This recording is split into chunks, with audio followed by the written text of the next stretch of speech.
નમસ્કાર, મારું નામ સુમયા પાડી છે. આજે હું તમને રક્ષાબંધન વિશે વાત કરીશ. ભાઈ બહેનના ઘણા તહેવારો આવે છે, પણ રક્ષાબંધન રહ્યો તેને ખૂબ પવિત્ર તહેવાર માનવામાં આવે છે. રક્ષાબંધનને દી બેન પોતાના ભાઈને રાખડી બાંધે છે અને તહેવાર ઉજવે છે. રક્ષાબંધનને દિવસે સ્કૂલમાં પણ રક્ષાબંધન ઉજવવામાં આવે છે અને રક્ષાબંધનના દિવસે ભાઈ બહેનને વચન આપે છે કે હું તારી હંમેશા રક્ષા કરીશ.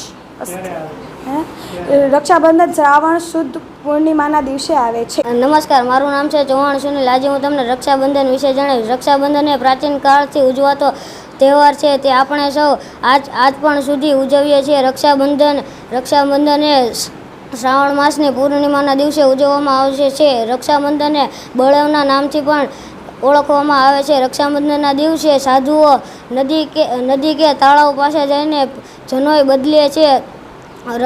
રક્ષાબંધનના દિવસે રક્ષાબંધન એ ભાઈ બહેનનો પવિત્ર તહેવાર માનવામાં આવે છે.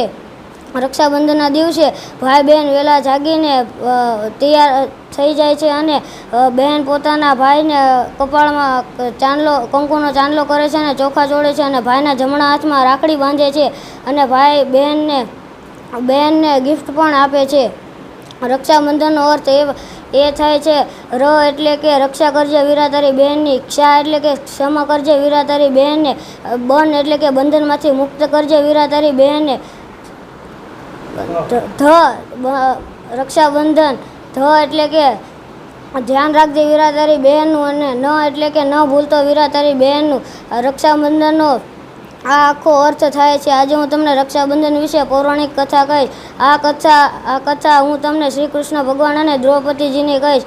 એકવાર શ્રી કૃષ્ણ ભગવાનની આંગળીમાં ખૂબ જ ઊંડી ઈજા થઈ અને તેમાંથી લોહી નીકળવા લાગ્યું અને દ્રૌપદીજીએ આ સહન ન થઈ શક્યું અને દ્રૌપદીજીએ પોતાની સાડીનો શેડો કાપીને શ્રી કૃષ્ણ ભગવાનની આંગળી પર લગાડી દીધો. તેથી શ્રી કૃષ્ણ ભગવાનને ઈજા થતી ત્યાં થોડીક રાહત થઈ અને શ્રી કૃષ્ણ ભગવાન કહે છે કે હું આનો કરજો ચૂકવીશ. પછી કૌરવો જ્યારે દ્રૌપદીજીનું ચીરહરણ કરતા હતા ત્યારે મનોમન દ્રૌપદીજીએ શ્રી કૃષ્ણ ભગવાનને યાદ કર્યા હતા અને આ બાજુથી કૌરવો દ્રૌપદીજીની સાડી ઉતારતા હતા અને સામેથી શ્રી કૃષ્ણ ભગવાન તેમની સાડી ઉતારતા હતા. તેથી કૌરવો આશ્ચર્યચકિત થઈ ગયા. આ મેં તમને શ્રી કૃષ્ણ ભગવાન અને દ્રૌપદીજીની પૌરાણિક વાર્તા કહી. અસ્તુ. ખાચર મહિપાલ. આજે હું તમને રક્ષાબંધન વિશે કહીશ. રક્ષાબંધન એ ભાઈ અને બહેનનો પવિત્ર તહેવાર ગણવામાં આવે છે. રક્ષાબંધન એ પવિત્ર તહેવાર છે.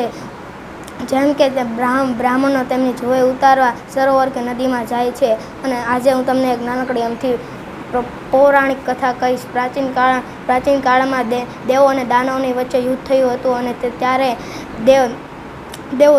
દેવોનો વિજય થાય એટલે ઇન્દ્રાણીએ ઇન્દ્રને એક ધાગો બાંધ્યો અને કહ્યું કે આમાં આપણી વિજય થશે અને એ જ થયું વિજય. તે મેવાડની રાણી કર્માવતીએ હુમાયુની બહેન નથી એટલે તે શત્રુ હોવાથી પણ તેને રાખડી મોકલી હતી અને હુમાયુએ તેનો આભાર માન્યો હતો.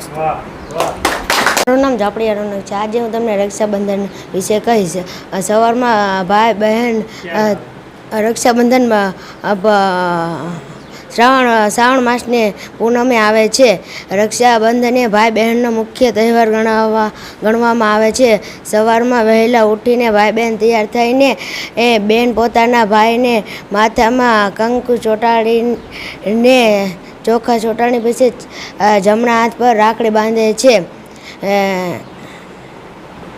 અને રક્ષાબંધન એ હિન્દુ ધર્મનો મુખ્ય તહેવાર ગણવામાં આવ્યો છે. અસ્તુ. રક્ષાબંધન વિશે થોડું જણાવીશ. રક્ષાબંધન શ્રાવણ સુદ પૂનમના દિવસે ઉજવવામાં આવે છે. રક્ષાબંધન એ ભાઈ બહેનનો પવિત્ર તહેવાર છે. રક્ષાબંધનના દિવસે ભાઈ બહેન વહેલા જાગીને અને બહેન ભાઈને રાખડી બાંધે છે અને ભાઈ બહેનને ભેટ આપે છે. રક્ષાબંધનના દિવસે ઋષિમુનિઓ પણ નદી અથવા તળાવમાં જનોઈ બદલવા જાય છે. જૂની જનોઈ તળાવમાં પધરાવે છે અને નવી જનોઈ પહેરે છે.